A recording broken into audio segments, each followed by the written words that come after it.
প্রাচ্য পাশ্চাত্য দ্বন্দ্বটা কি, এটা কিন্তু তোমরা যারা 2027 সালে মাধ্যমিক পরীক্ষা দিতে চলেছো তাদের জন্য খুব ইম্পর্টেন্ট একটা কোশ্চেন হতে চলেছে। তা প্রাচ্য পাশ্চাত্য দ্বন্দ্বটা কি আমাদের সেটা আগে জানতে হবে। দেখো প্রাচ্য কাদের বলে, প্রাচ্য আর পাশ্চাত্য কি, আমি এর আগে 2 নম্বরে শর্ট কোশ্চেনে কিন্তু তোমাদেরকে লিখিয়েছিলাম। তো ভারতীয় শিক্ষায় প্রাচ্য পাশ্চাত্য দ্বন্দ্ব বিষয়টা দেখো আগে একটু জেনে নাও। ব্রিটিশরা যখন আমাদের দেশে এসেছিল, ঠিক আছে, তার আগে আমাদের দেশে শিক্ষা ব্যবস্থাটা কেমন ছিল? আমাদের দেশে শিক্ষা ব্যবস্থা প্রধানত ছিল, ঠিক আছে, মাদ্রাসা, ঠিক আছে, তারপরে টোল, তারপরে তোমার সংস্কৃত শিক্ষা, পার্সি, আরবি প্রভৃতি ভাষায় আমাদের কিন্তু শিক্ষাদানের ব্যবস্থা ছিল।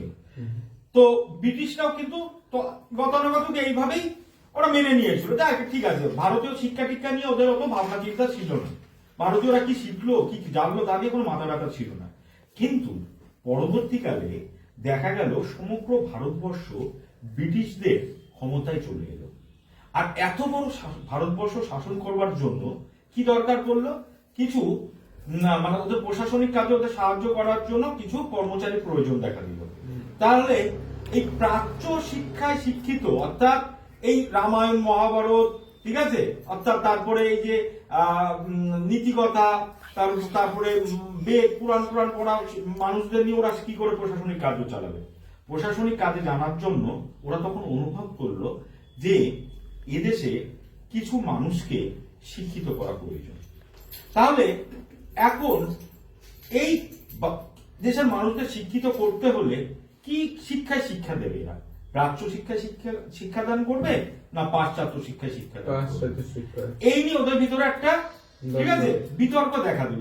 ঠিক আছে, তো তার আগে একটু মনে রাখবে ব্রিটিশরা কিন্তু 1813 খ্রিস্টাব্দে ভারতীয়দেরকে শিক্ষিত করবার জন্য একটা সনদ আইন নিয়ে এসেছিল। কি আইন বললাম? সনদ আইন। এই 1813 সালের এই সনদ আইনে ওরা কি করলো, ওরা বললো ভারতীয়দের শিক্ষিত করবার জন্য বার্ষিক 1 লক্ষ টাকা করে দেওয়া হবে। কত টাকা? 1 লক্ষ টাকা।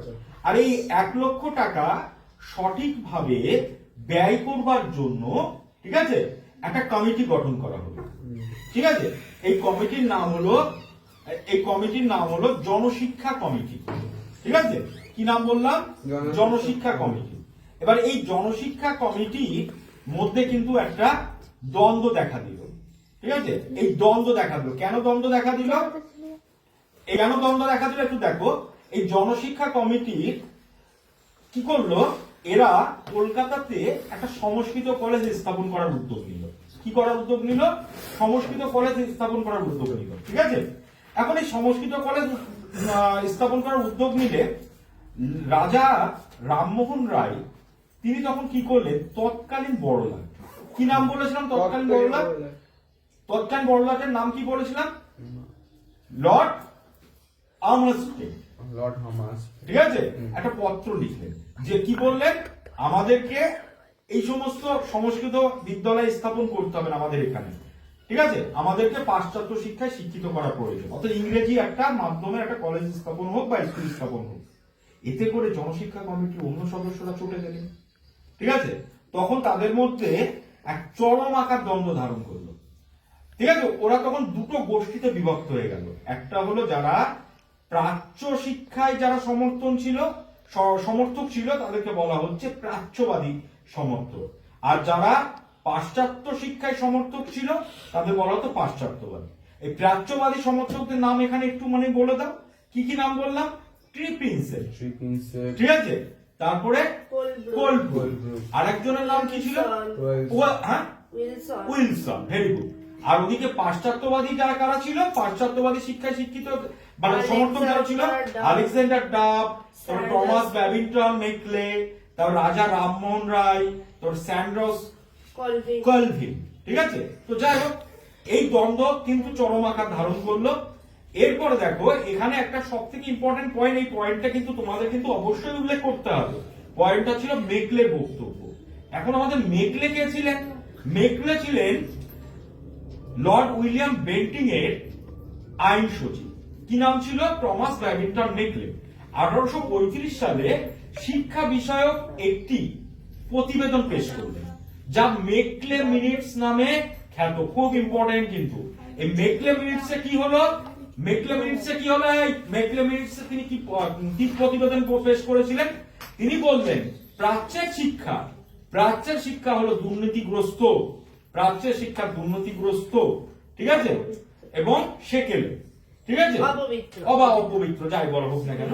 2 নম্বর তিনি কি বলছেন? 2 নম্বর বলো। ভালো ইউরোপীয় গ্রন্থাগারের একটি তাক ভারত ও আরবের সমগ্র সাহিত্যের সমকক্ষ, মানে ইউরোপের মানে যা যা বই পাওয়া যায়, ঠিক আছে, ইউরোপের একটা বই ভারতবর্ষ এবং আমাদের এই এশিয়ান কান্ট্রিতে যে সমস্ত গ্রন্থগুলো পাওয়া যায় তার থেকে অনেক বেটার। কি বলা, বুঝতে পেরেছো? একটা বই ইউরোপের সমতুল্য হতে পারে না, মানে ভারত এখানকার শিক্ষার গ্রন্থগুলো। এরপরে তিনি আরো কি বললেন?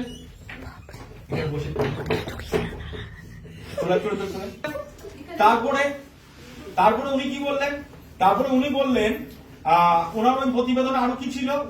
ওনার প্রতিবেদনে বললো যে ভারতীয়দেরকে যদি একজনকে ইংরেজি শিক্ষায় শিক্ষিত করা যায় তাহলে সমগ্র ভারতবাসীর মধ্যে সেই শিক্ষা, মানে কয়েকজনকে ইংরেজি শিক্ষায় শিক্ষিত করলে সমগ্র ভারতবর্ষের মানুষের মধ্যে ইংরেজি শিক্ষার প্রসার ঘটবে। এটা অনেকটা চুইয়ে পড়া নীতির মতো। তারপরে তিনি আর কি বললেন? তিনি বললেন যে এমন ইংরেজি শিক্ষায় শিক্ষিত করে ভারতীয়দেরকে হয়তো তাদের রক্তবর্ণ তারা ভারতীয় হবে, কিন্তু তাদের আদব কায়দা সব ইংরেজদের মতো হবে, ঠিক আছে। এর পরিণতিতে কি হলো? মেকলে মিনিটের পরিণতি, মানে প্রাচ্য পাশ্চাত্য শিক্ষার শেষে যে পরিণতিটা বা মূল্যায়ন যেটা আমরা বলবো, পয়েন্টটা করবো, ওখানে আমরা কি দেখবো? অবশেষে, ঠিক আছে, ভারতীয় শিক্ষা ব্যবস্থায় পাশ্চাত্য শিক্ষা নীতিটাকেই, মানে বিশেষ করে মেকলের জন্যই, ঠিক আছে, মেকলের কারণেই অসামান্য কথোপকথনের মাধ্যমে মেকলে এই মত প্রতিষ্ঠিত করতে সফল হয় যে ভারতীয়দের জন্য শুধুমাত্র পাশ্চাত্য শিক্ষা ব্যবস্থাটাই প্রচলন করা অবশ্যই প্রয়োজনীয়, ঠিক আছে। সেটাই কিন্তু পরবর্তীকালে আমরা দেখতে পাই, পাশ্চাত্য শিক্ষাটা ভারতীয় শিক্ষার জন্য প্রতিষ্ঠিতা লাভ করে। এরপরে আমরা দেখতে পাবো আরেকজনের কথা আমাদের বলতে হবে, আরেকজন তৎকালীন বড়লাট লর্ড হার্ডিঞ্জ। উনি কি ঘোষণা করলেন? উনি বললেন যে ভারতীয়দের এবার থেকে কোন ভারতীয় ইংরেজদের দপ্তরে চাকরি পেতেই পারে বা সরকারি চাকরি পেতেই পারে, কিন্তু তাকে অবশ্যই কি জানতে হবে? ইংরেজি শিক্ষায় শিক্ষিত হতে হবে, অর্থাৎ তাকে ইংরেজি জানতে হবে। তাহলে এখন ভারতীয়দেরকে ডিসাইড করতে হবে যে তারা পড়াশোনা করে চাকরি করবে না হলো চাকরি করবে না। তাদের চাকরি করতে হলে তাদের কি করতে হবে? ইংরেজি শিখতে হবে। এই জন্য আপামর ভারতবাসীরা যারা পরবর্তীকালে শিক্ষিত হতে লাগলো, তারা সবাই কি করলো? ইংরেজি শিক্ষায় শিক্ষিত হতে লাগলো। এতে করেই পরবর্তীতে আমরা দেখতে পেলাম ভারতীয় শিক্ষা ব্যবস্থায় পাশ্চাত্য শিক্ষা ব্যবস্থাটাই প্রচলিত হলো। এটাই হলো প্রাচ্য পাশ্চাত্য শিক্ষার মূল বিষয়বস্তু। আশা করি এটা তোমাদের পরের দিনকে লিখতে সুবিধা হবে, লিখে দিতে পারবে। কালকে না, পরের সপ্তাহে পরীক্ষা দিত। হ্যাঁ, পরের দিনকে কালকে কি আরে বন্ধ করে আমি কালকে যে তারা জেরক্স দেবো ওদের দেখিয়েছি।